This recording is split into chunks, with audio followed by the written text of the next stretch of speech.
What's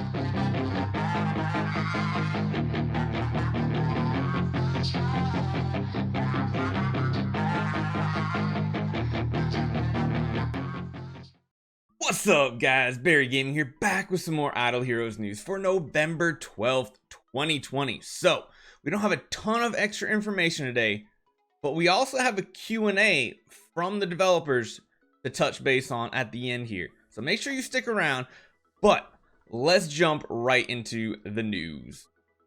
Starting off this week, we will of course have our daily rewards. We will be getting 1 super wishing coin and 100 broomsticks because yes, we have both events, and mainly those broomsticks are your campaign events. So, talking about the campaign event, these are the rewards right here.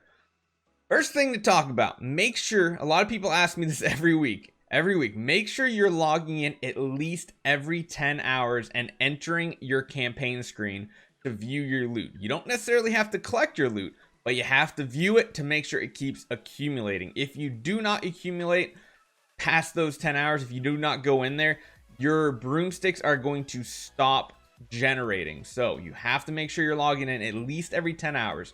Somebody mentioned 12 hours once. I've never heard of 12. To me personally, it feels like it's about 10 hours. I'll have to make sure, but it's better safe than sorry. Do it at 10 hours. It should be plenty of time, and you will get the maximum number of broomsticks. Typically, free to play, you're going to be getting between about 2,400 to 2,600 depending on your luck, because yes, it is pure RNG. There is no guaranteed amount. I mean, there's a guaranteed low end, but it's like 23, 2,400 ish, somewhere in that range. But we have some really great rewards this time around. Of course, number one, I'm kind of probably covering up with my face, but for 3,600 broomsticks, you can get an Augustus magic ball. So if you have been saving your universal crystal shards, which you should only be using them for these pay to win artifacts, this one is definitely one to pick up, especially if you already have at least one other, so that you can make it a glittery, radiant, or splendid Augustus magic ball. Me personally, I'm building my second one right now, so I'm definitely grabbing this one. Like I said, if you're a brand new player, grabbing the horse copy might not be a horrible pickup.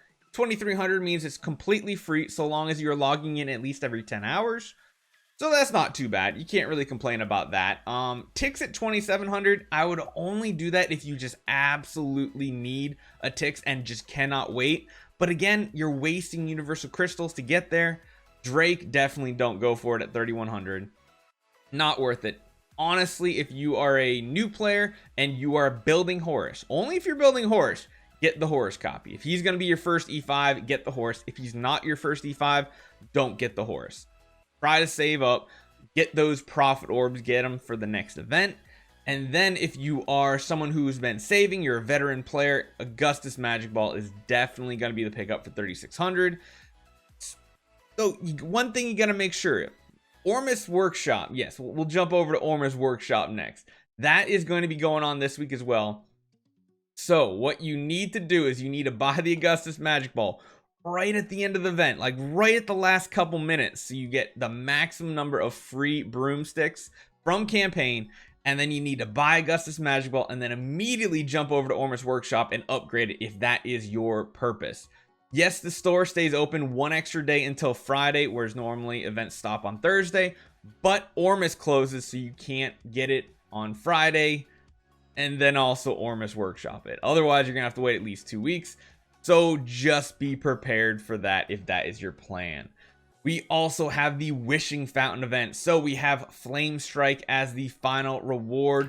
Nothing special there, but yeah, I mean that's the typical event. Wishing Fountain is great for newer players to do if you want profit orbs, but like I said on Tuesday, guys, the plan moving forward, and actually I said this last week too, for Wishing Fountain events, you need to save up 4 loops of wishing coins and just save them.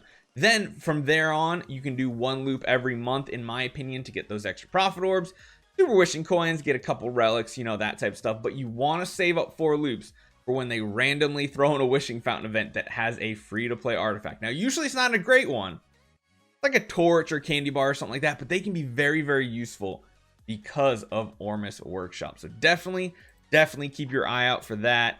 Wishing Fountain is done. We have the, where are they? The gem boxes. Okay, so this one you're definitely going to want to snag the 500 and 1500 gem boxes. Those are really good value.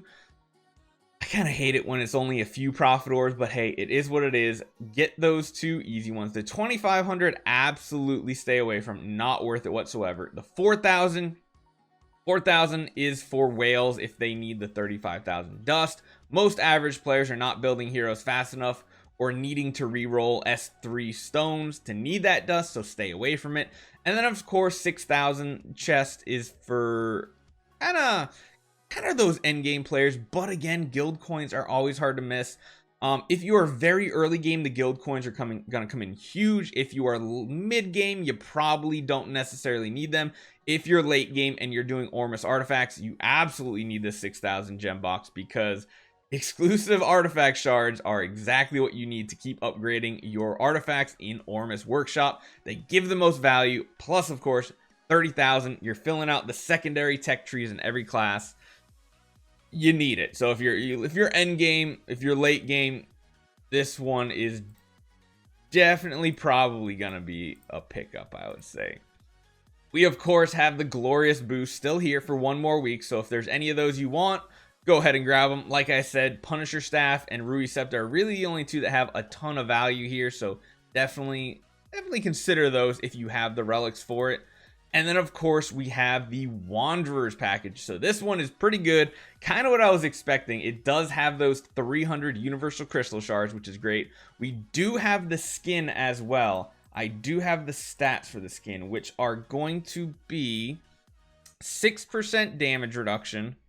No, 5% damage reduction, 6% control immunity, and 6% attack.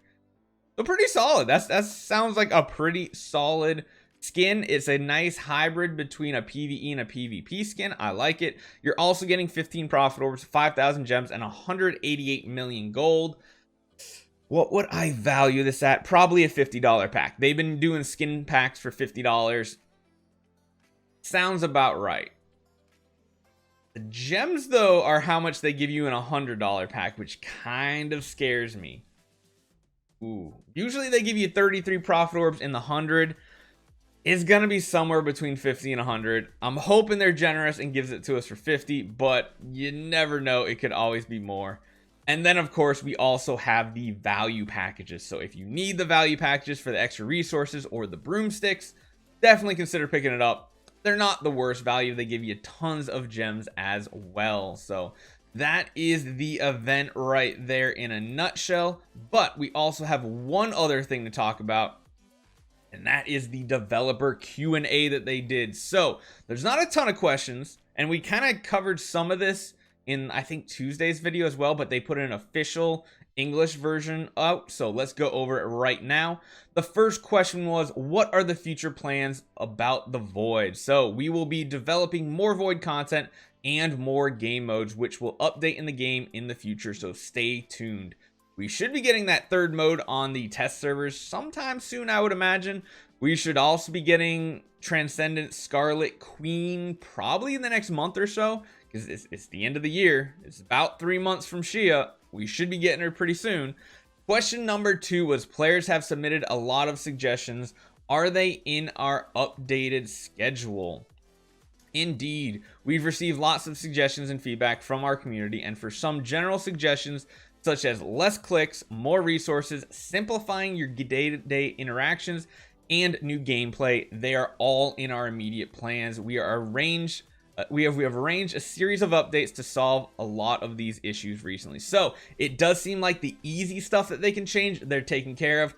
Harder ones like full out gear loadouts and everything is probably not going to happen just because of the coding issues involved.